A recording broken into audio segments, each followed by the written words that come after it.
Ce que vous allez entendre sont quelques-uns des avertissements bibliques les plus profonds concernant les derniers jours. Examinons-les ensemble. 1 Jean 2h8 nous avertit, « Mes enfants, c'est la dernière heure. Et comme vous avez appris que l'Antéchrist vient, il y a maintenant plusieurs Antéchrists. C'est pourquoi nous savons que c'est la dernière heure. » Ce verset présente deux enseignements cruciaux, l'Antéchrist arrivé, en fait, de nombreux Antéchrists sont déjà apparus. C'est un signal clair que le grand adversaire approche. Mais que signifie le fait que la Bible parle de « plusieurs Antéchrists » ? Y a-t-il plus d'un Antéchrist ? 1 Jean 4h3 nous donne un aperçu supplémentaire, « Et tout esprit qui ne confesse pas Jésus n'est pas de Dieu. » C'est l'esprit de l'Antéchrist dont vous avez appris la venue, et qui est déjà dans le monde. Selon ce verset, tout esprit qui ne reconnaît pas Jésus-Christ n'est pas de Dieu. La partie significative de ce passage est qu'il fait référence à ce refus de confesser Jésus comme « l'esprit de l'Antéchrist », qui était anticipé et est déjà présent dans le monde. Voici ce que nous pouvons établir, il y a l'Antéchrist, une figure singulière d'opposition, et il y a l'esprit de l'Antéchrist, une force omniprésente qui est déjà active. Cet esprit incarne un rejet de Jésus-Christ comme Seigneur et Roi. Prenez un moment pour réfléchir à notre monde d'aujourd'hui. Ne pouvez-vous pas percevoir l'esprit de l'Antéchrist à l'œuvre? N'y a-t-il pas de nombreuses personnes, organisations et institutions qui refusent ouvertement de reconnaître Jésus-Christ pour qui il est? Ils le nient comme le Fils de Dieu, refusent de l'accepter comme le chemin, la vérité et la vie, et remettent même en question sa mort et sa résurrection. C'est l'esprit même de l'Antéchrist qui se manifeste dans notre société. Le prochain avertissement qui donne à réfléchir vient d'Apocalypse 12h12, « C'est pourquoi, cieux, réjouissez-vous, et vous qui habitez dans les cieux. Malheur aux habitants de la terre et de la mer, car le diable est descendu vers vous avec une grande colère, sachant qu'il a peu de temps. » Concentrons-nous sur cette phrase cruciale, « Le diable est descendu vers vous avec une grande colère, sachant qu'il a peu de temps. » C'est un avertissement terrible que nous devons prendre à cœur. À notre époque, il est essentiel de rester continuellement en présence de Dieu, car il y a de profondes conséquences éternelles lorsque nous nous écartons de sa volonté. Le diable est implacable dans sa quête pour éloigner les gens de Dieu, en particulier à l'approche de la fin des temps. Son but est de diriger les individus sur un chemin de destruction, c'est pourquoi nous constatons une augmentation alarmante du mal dans divers aspects de la vie, que ce soit dans le divertissement, les normes sociétales ou les idéologies dominantes. Cette augmentation de la décadence morale est alimentée par la fureur intense du diable et par la conscience de son temps qui s'amenuise. 2 Corinthiens 4h4 nous donne un autre éclairage, le Dieu de ce siècle a aveuglé l'intelligence des incrédules, pour les empêcher de voir briller la splendeur de l'évangile de la gloire de Christ, qui est l'image de Dieu. Réfléchissons un instant à cela. Le « Dieu de ce siècle », qui fait référence à Satan, a obscurci l'intelligence des incrédules, les empêchant de reconnaître la vérité éclairante de l'Évangile. Le diable exerce une influence considérable sur la terre, façonnant les idéaux, les opinions et les normes sociétales, que cette influence soit immédiatement visible ou non. La référence de la Bible au « Dieu de ce monde » illustre à quel point l'influence du diable imprègne les philosophies et les institutions du monde. Vous vous demandez peut-être comment il exerce une telle influence. Pensez à la force motrice de nombreuses grandes entreprises, l'argent. Pour beaucoup, y compris les dirigeants de ces entreprises, l'argent est devenu une idole, éclipsant d'autres valeurs. Les entreprises suivent le comportement des consommateurs, surveillent les habitudes de visionnage et vendent même des données personnelles, tout cela motivé par la recherche du profit. L'argent est devenu l'objectif principal, et souvent unique, de nombreuses institutions. La Bible nous avertit que l'amour de l'argent est la racine de tous les maux. Ce n'est qu'une manifestation de la façon dont le diable aveugle les gens. L'argent, les carrières et les biens matériels peuvent devenir des idoles, et ces distractions servent d'outils à l'ennemi pour cacher la vérité aux incroyants. Un autre avertissement urgent se trouve dans Matthieu 24h12, à cause de l'augmentation de la méchanceté, l'amour du plus grand nombre se refroidira. Lorsque Jésus est venu accomplir la loi, il l'a résumée en 2 commandements fondamentaux, aimer le Seigneur ton Dieu de tout ton cœur, de toute ton âme et de tout ton esprit, et aimer ton prochain comme toi-même. Ainsi, le déclin de l'amour est un indicateur clair de la fin des temps. Nous pouvons observer ce déclin dans le monde d'aujourd'hui, où la vie humaine semble dévalorisée et la compassion authentique se fait rare. Le commandement d'aimer les autres comme nous-mêmes souligne qu'un manque d'amour envers les autres reflète un manque d'amour envers nous-mêmes. Mais comment peut-on s'aimer véritablement soi-même sans d'abord comprendre et accepter l'amour de Dieu?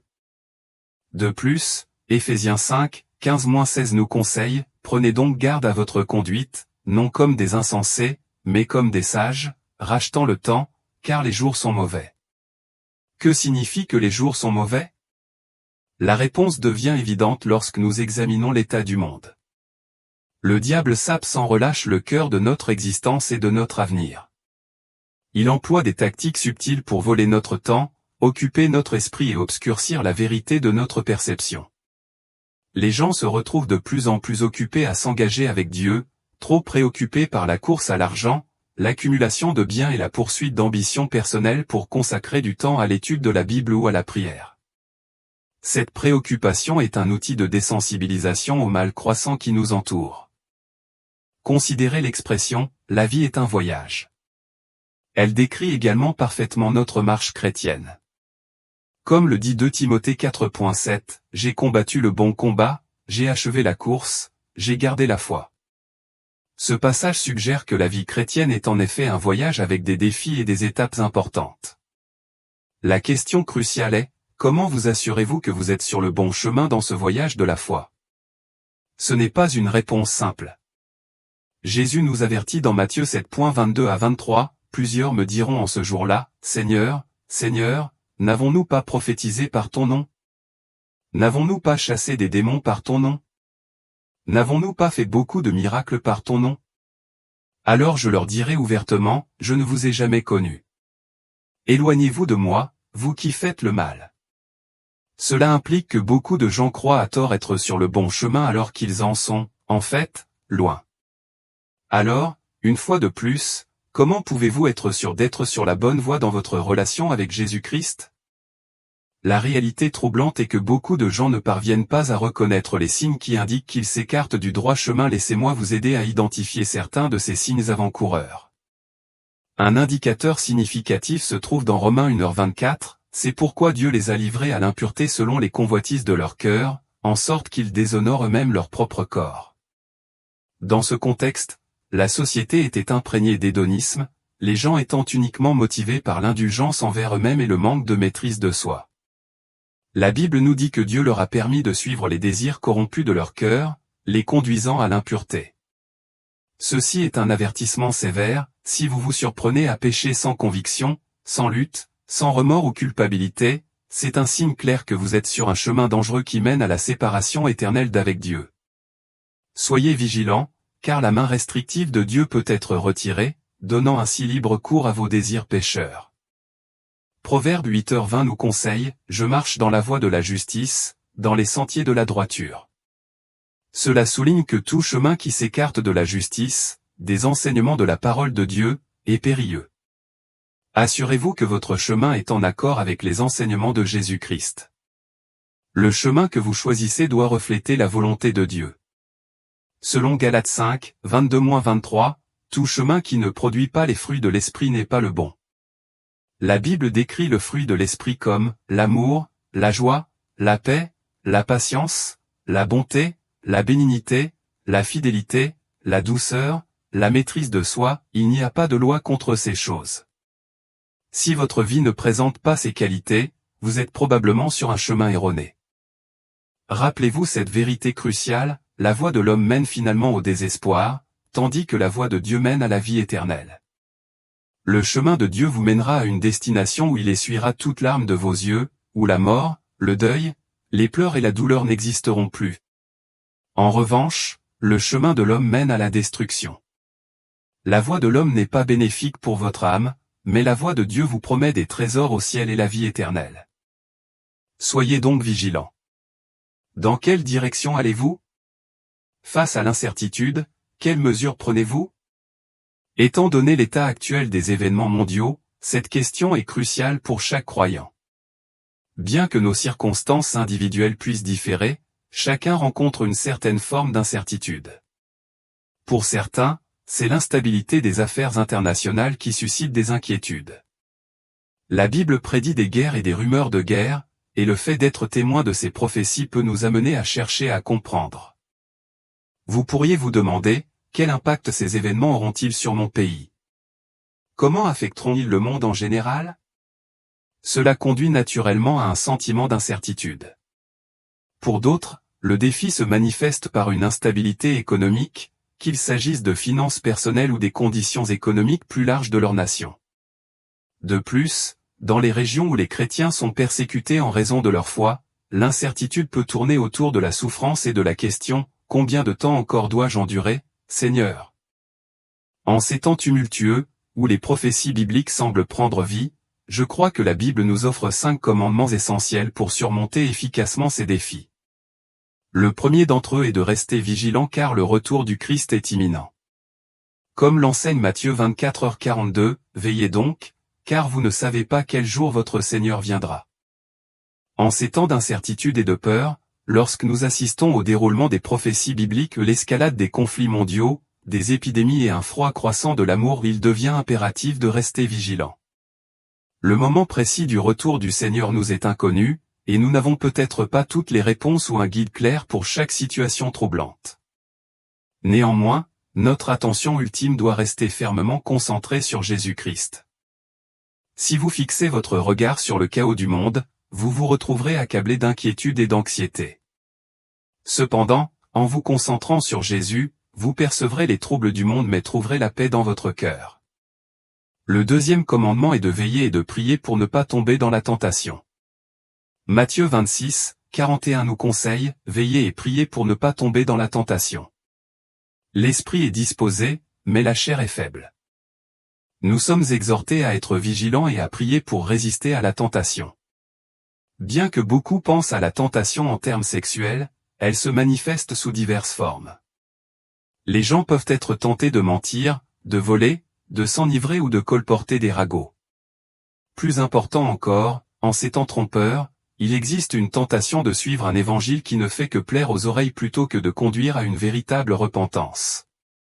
Méfiez-vous d'un message qui offre du réconfort sans appeler au changement. Le troisième commandement est de veiller et de prier pour échapper aux épreuves à venir.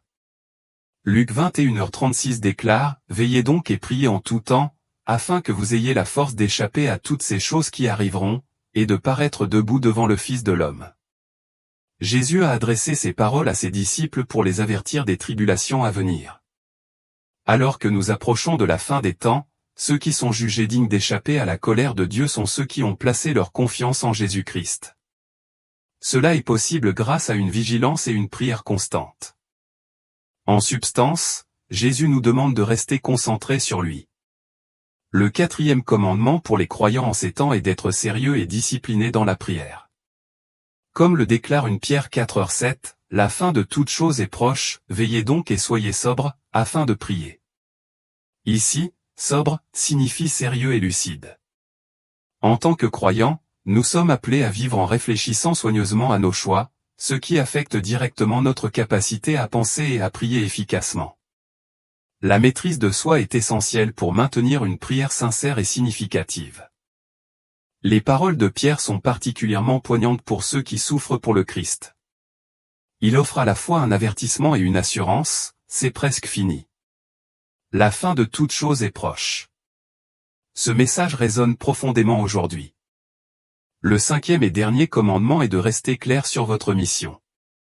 2 Timothée 4h5 fournit des conseils essentiels pour naviguer dans la myriade de voies et d'influences dans le monde d'aujourd'hui, mais gardez l'esprit lucide en toute situation.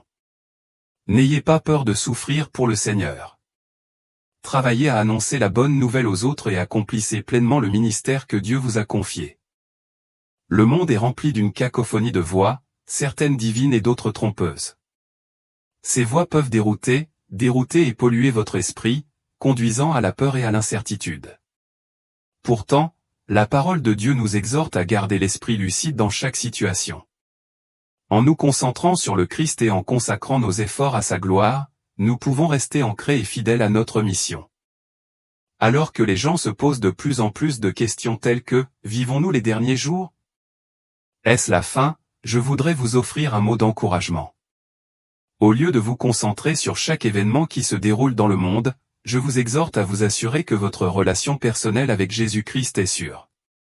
Bien qu'il soit utile d'être conscient des événements mondiaux, l'objectif principal de notre vie devrait être de nourrir notre relation individuelle avec Dieu. Que nous soyons ou non dans les derniers jours, que nous soyons à la 11e heure ou non, notre principale préoccupation en tant que croyants devrait être de rester centré sur Jésus-Christ. Il est le chemin, la vérité et la vie. Il a lui-même déclaré, « Nul ne vient au Père que par moi ». L'histoire regorge d'exemples d'avertissements qui n'ont pas été entendus. Prenons l'exemple de la crise financière mondiale de 2008. Des signes avant-coureurs étaient évidents, indiquant que les pratiques du secteur bancaire n'étaient pas tenables.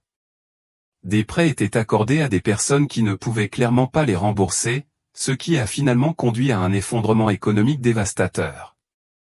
Ces avertissements ont été ignorés. De même, le naufrage tragique du Titanic le 15 avril 1912 nous rappelle avec force cette réalité. Bien qu'il ait été salué comme le « navire insubmersible », le Titanic a heurté un iceberg, ce qui nous rappelle que les icebergs ont bien plus à cacher sous leur surface que ce qui est visible. Le Titanic aurait reçu plusieurs avertissements de navires à proximité concernant la présence d'icebergs. Les historiens suggèrent qu'il y a eu jusqu'à 5 avertissements distincts, mais aucune n'a été prise en compte. Ces événements historiques illustrent l'importance cruciale de tenir compte des avertissements et de rester vigilant. De la même manière, il est essentiel de tenir compte de l'appel à renforcer notre relation avec le Christ et de ne pas nous laisser distraire par le chaos qui nous entoure.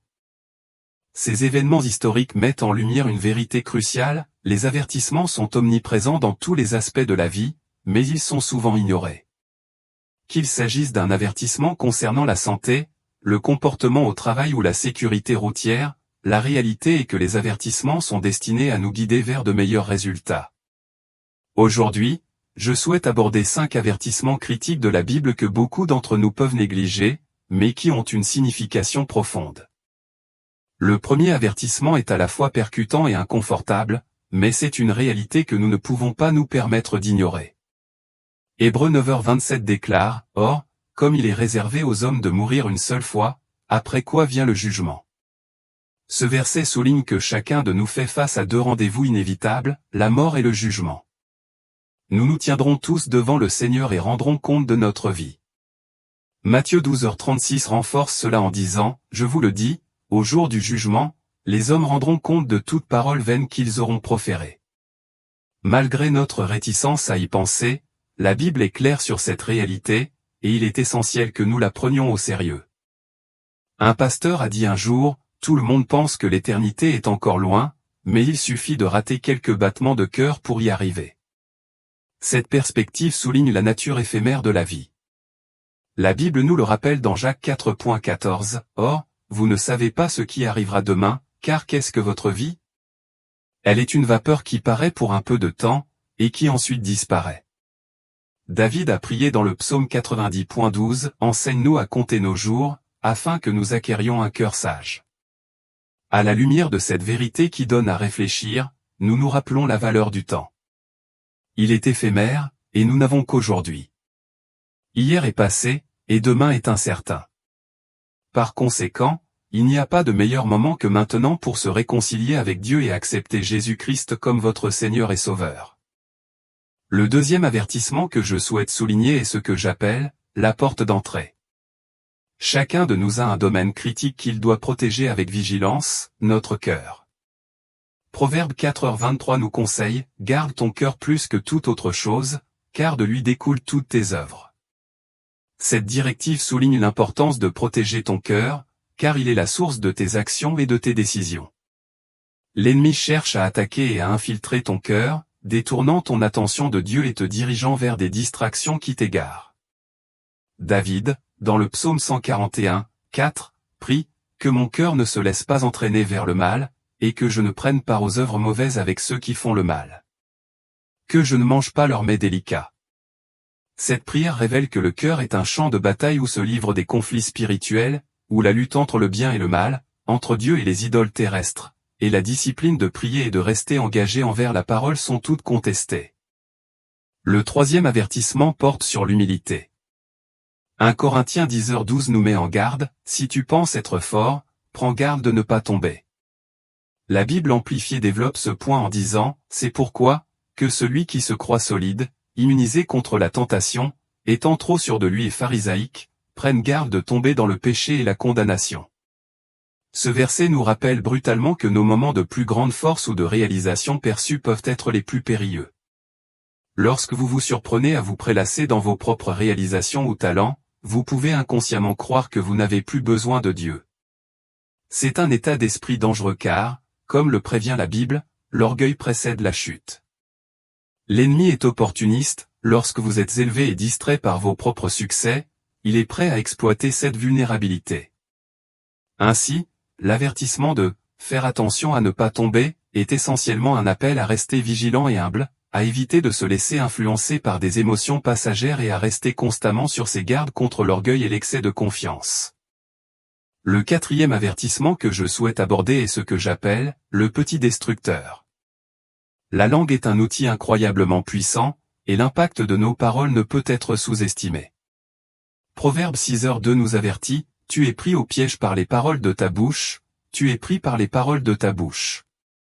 L'épître de Jacques développe ce point en comparant notre langue à un feu, le décrivant comme une force capable d'immenses dégâts. Tout comme un feu de forêt peut ravager de vastes paysages, nos paroles ont le potentiel de détruire les relations et les réputations que nous avons passé toute notre vie à bâtir. Malgré les progrès incroyables de l'humanité au cours des 2000 dernières années, de l'atterrissage sur la Lune à la création de smartphones et même aux hologrammes mobiles, nous n'avons pas encore maîtrisé le contrôle de notre langue. La même langue que nous utilisons pour louer Dieu est souvent utilisée pour faire tomber les autres. Cette dualité souligne le poids et l'importance de nos paroles dans le façonnement de notre vie et de celle de ceux qui nous entourent. Par conséquent, il est crucial que nous nous efforcions de contrôler notre discours et d'utiliser nos mots à bon escient. Le dernier avertissement porte sur l'influence de votre entourage. 1 Corinthiens 15, 33 nous avertit, « Ne vous y trompez pas, les mauvaises compagnies ruinent les bonnes mœurs. » De même, Proverbe 16, 28 déclare, « L'homme pervers excite des querelles, et les commérages divisent les amis intimes. » Les personnes que vous choisissez de fréquenter peuvent avoir un impact significatif sur votre bien-être spirituel et moral. Bien que l'interaction avec les non-croyants soit inévitable et puisse être positive, l'avertissement ici concerne les liens plus profonds que vous autorisez dans votre vie. S'associer étroitement à ceux qui ne partagent pas vos valeurs peut conduire à une détérioration spirituelle.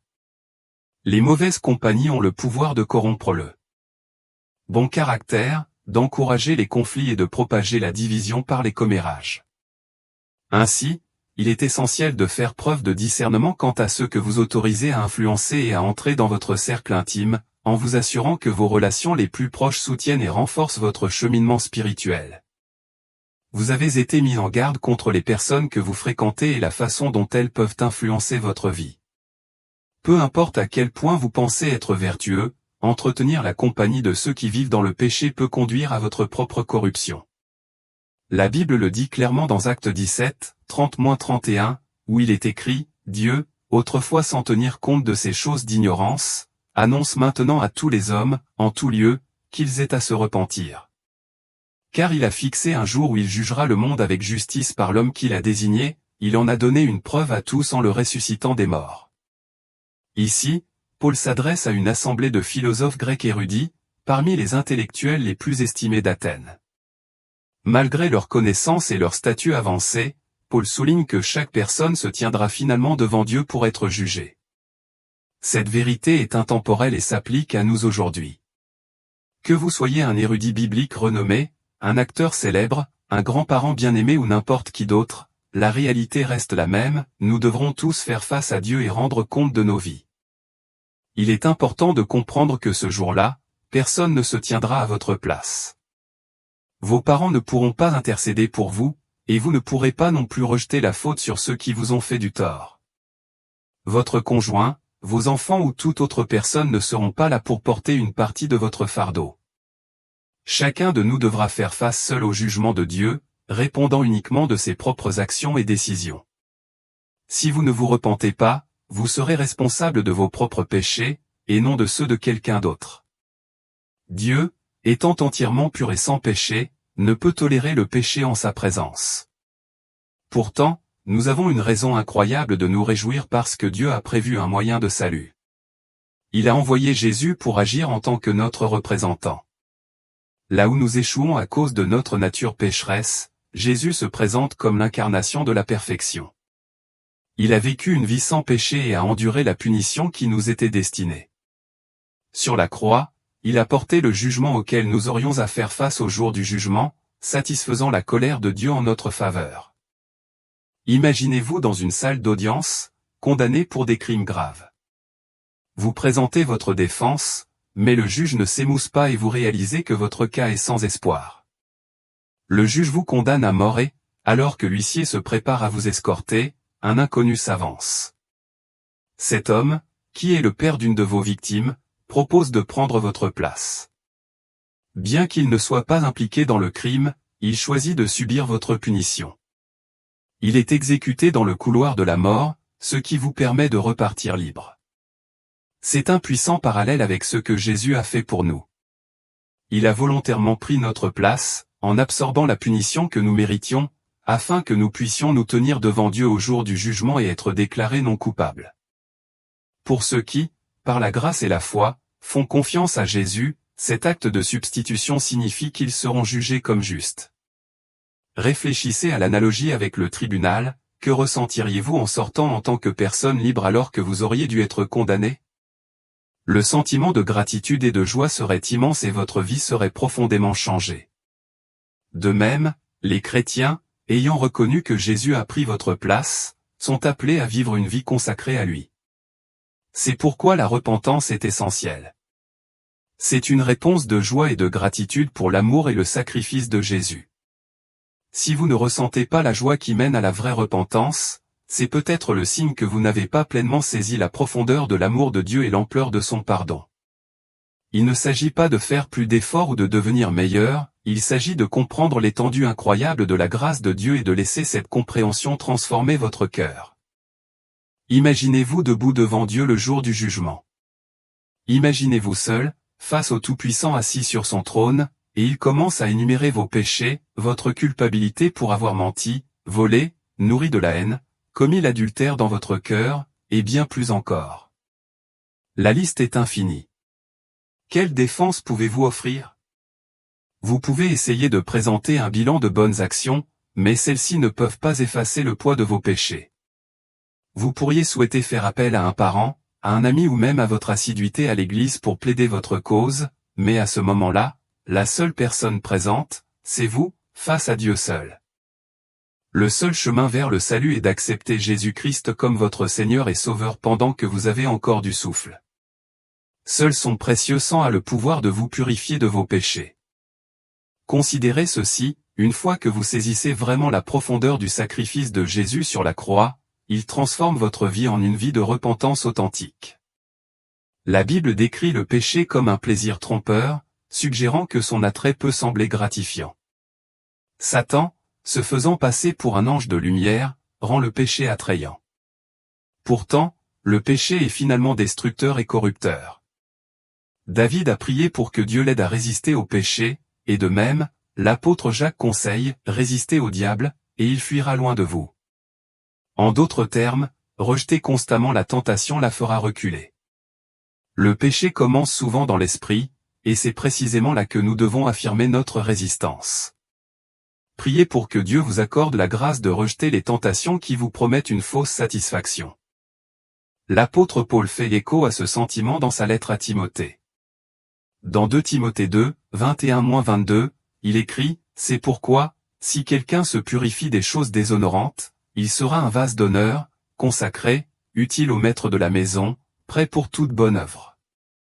Fuis donc les passions de la jeunesse, et recherche la justice, la foi, l'amour, la paix, avec ceux qui invoquent le Seigneur d'un cœur pur. » Les paroles de Paul renforcent l'appel à rejeter les comportements déshonorants et à poursuivre une vie de vertu et de dévouement à Dieu, aux côtés d'autres personnes qui le cherchent avec sincérité.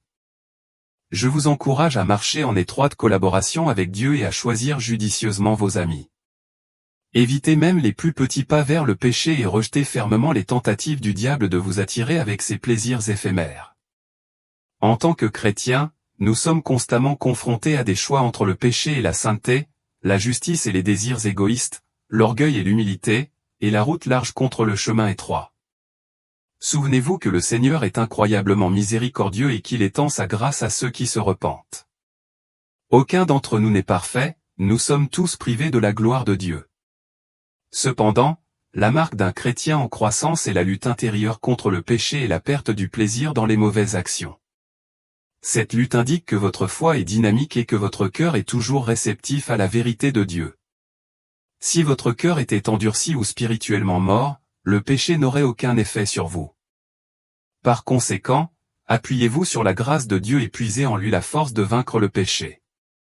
Le voyage pour vaincre le péché commence par une repentance sincère. Philippiens 2, 5-7 nous enseigne, « Ayez en vous les sentiments qui étaient en Jésus-Christ, lequel, existant en forme de Dieu, n'a point regardé comme une proie arrachée d'être égal avec Dieu, mais s'est dépouillé lui-même en prenant une forme de serviteur, en devenant semblable aux hommes. » Jésus-Christ a renoncé à ses privilèges divins et a embrassé l'humilité de l'existence humaine pour nous sauver. Son dépouillement a été un acte profond d'humilité et de sacrifice, se faisant l'un de nous pour offrir le salut. Nous sommes appelés à suivre l'exemple d'humilité du Christ. Dans Jean 13, 4-5, nous voyons Jésus démontrer cette humilité, alors, se levant de table, ôta ses vêtements, et se noua un linge autour des reins. Après cela, il versa de l'eau dans une bassine, et se mit à laver les pieds de ses disciples, puis à les essuyer avec le linge dont il était enveloppé. Après avoir accompli cet acte de service, Jésus a demandé, « Comprenez-vous ce que j'ai fait pour vous ?» Jean 13h12. Son exemple nous appelle à une vie de service humble et d'altruisme, reflétant son amour et sa grâce dans nos propres actions. Considérez ceci, les disciples avaient été témoins de miracles extraordinaires accomplis par Jésus. Ils l'ont vu transformer l'eau en vin, chasser les esprits impurs et marcher sur l'eau. Ils l'ont entendu appeler Lazare du tombeau et l'ont vu sortir vivant. Ils ont été témoins de Jésus commandant la mer et le vent avec autorité, et la nature a obéi. Malgré le fait d'avoir été témoin d'une telle puissance divine et de tels miracles, ce même Jésus, avec sa profonde autorité et son onction, a choisi de faire preuve d'humilité en lavant les pieds de ses disciples. Pour moi, cet acte est la démonstration ultime d'humilité. Réfléchissez à cela, combien d'entre nous, s'ils se voyaient confier des postes d'autorité, s'humilieraient pour servir les autres, en particulier ceux qui ne sont peut-être pas aussi accomplis, riches ou estimés que nous? Si vous vous trouvez réticent à servir les autres parce que vous les percevez comme moins précieux, vous nourrissez de l'orgueil. Dieu valorise chaque personne, quel que soit son statut ou ses réalisations. Si vous méprisez les autres en raison de leur position sociale ou économique, vous embrassez l'orgueil, car l'amour de Dieu voit l'âme au-delà des possessions matérielles. Si vos conversations tournent davantage autour de vos propres réalisations plutôt que de ce que Dieu a fait, vous êtes en danger. L'orgueil est un esprit périlleux. Proverbe 16h18 nous avertit, l'orgueil précède la ruine, et l'orgueil précède la chute. L'orgueil signale que la destruction peut être imminente si vous ne recherchez pas la délivrance de Dieu. L'orgueil exalte l'individu, privant essentiellement Dieu de la louange qui lui revient de droit. Ceux qui s'exaltent seront finalement humiliés, comme le déclare Ésaïe 2h12, car l'Éternel des armées a un jour contre tout ce qui est hautain et orgueilleux, et contre tout ce qui s'élève, et il sera abaissé. N'attendez pas que Dieu vous humilie par des épreuves, ce qui peut être une expérience douloureuse. Faites plutôt un effort conscient pour mettre Jésus-Christ en premier dans votre vie.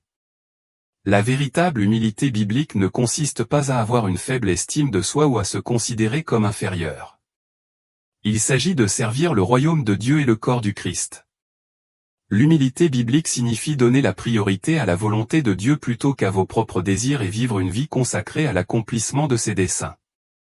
Le Seigneur nous a donné un modèle de la façon dont nous devrions interagir avec les autres, nous montrant comment les aimer et prendre soin d'eux avec une compassion divine. Jésus nous offre un exemple clair, un modèle d'humilité et de service. Je vous exhorte à mettre de côté toute trace d'orgueil que vous pourriez trouver dans votre vie. La crainte du Seigneur est le fondement de la sagesse. Avec une véritable compréhension de la nature de Dieu, vous reconnaîtrez sa toute-puissance et sa force. En acquérant cette connaissance, vous deviendrez un croyant sans peur, assuré que celui qui est en vous est plus grand que celui qui est dans le monde. En tant que disciples du Christ, nous sommes appelés à discerner le sein de l'impie, le bien du mal.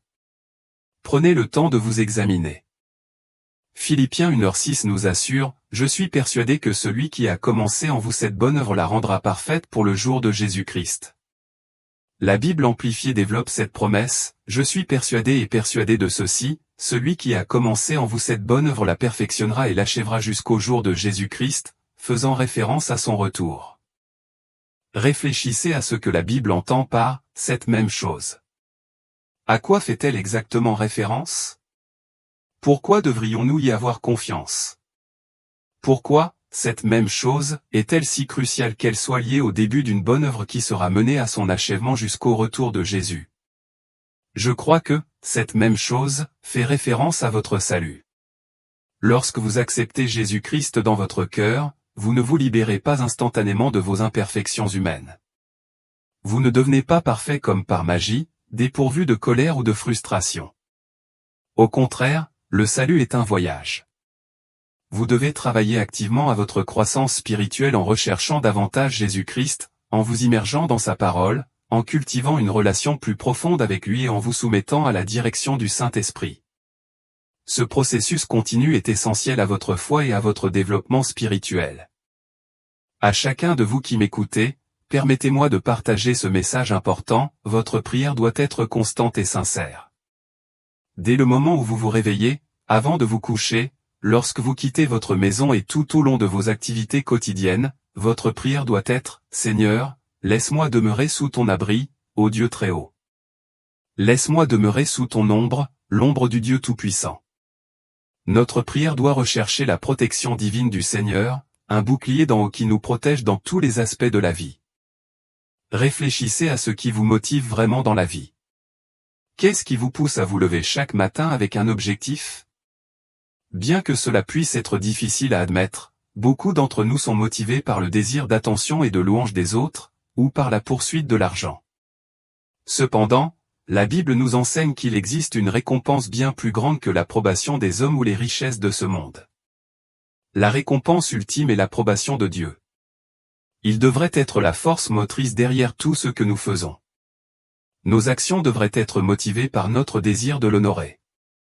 Colossiens 3, 23-24 nous enseigne, « Quoi que vous fassiez, faites-le de bon cœur, comme pour le Seigneur et non pour des hommes, sachant que vous recevrez du Seigneur l'héritage pour récompense. » Vous servez le Seigneur Christ. De même, Galates 1h10 nous rappelle, « Est-ce maintenant la grâce des hommes que je recherche, ou celle de Dieu? Est-ce que je cherche à plaire aux hommes? Si je cherchais encore à plaire aux hommes, je ne serais pas serviteur de Christ. » Soyez réconfortés en sachant que rien de ce que nous faisons pour Dieu n'est jamais vain. Pas un seul acte de bonté ou de service ne passe inaperçu ou inaperçu à ses yeux. Dans cette vie, de nombreuses activités où le succès mondain, la richesse matérielle et les distinctions passagères mènent finalement au vide. Ces activités peuvent sembler prometteuses, mais elles se terminent souvent par une déception. Pourtant, l'amour de Dieu ne connaît ni limite ni fin. Alors que nous poursuivons notre chemin avec Christ, nous constatons qu'il devient chaque jour plus riche et plus épanouissant.